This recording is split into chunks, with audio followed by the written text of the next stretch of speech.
कुठल्याही राज्यामध्ये 20% 25% पोलिसांचं काम फक्त VIP सिक्युरिटी देणं असतं. मला वाटतं एक लोक चळवळ सुरू करण्याची गरज सर्वसामान्यांना आली आहे सुरक्षा मिळणं की हे गरजेचं जे आहे. इतकं जे VIP स्टेटस वाढवून ठेवलेलं आहे. कारण काय की पोलिसांची संख्या लिमिटेड आहे.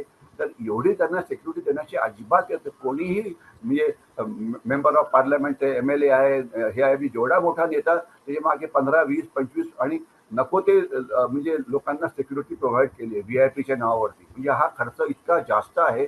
तर जसं तुम्ही VIP सिक्युरिटी प्रोव्हाइड करता, it is at the cost of common man security. कारण शेवटी माणसं तर तेवढीच आहेत ना. तर म्हणजे माझं स्वतःचं मत मी अनेक वेळा व्यक्त केलेलं आहे की VIP सिक्युरिटी ॲटलीस्ट 70-80% कमी करायला पाहिजे. तर VIP सिक्युरिटीचं जे प्रस्थ आपण आपल्या देशामध्ये तयार करून ठेवलेलं आहे त्याला अत्यंत कमी करायची गरज आहे. याच्यामुळे सुरक्षा जी प्रभावित होते ती सामान्य माणसाची होते. तर VIP सिक्युरिटी कमीत कमी 60, 70, 80% कमी करा. तो एक भाग झाला की ज्याच्यामुळे पोलिसांची संख्या वाढेल आणि सामान्य माणसांना जास्त सुरक्षा प्रदान करता येईल.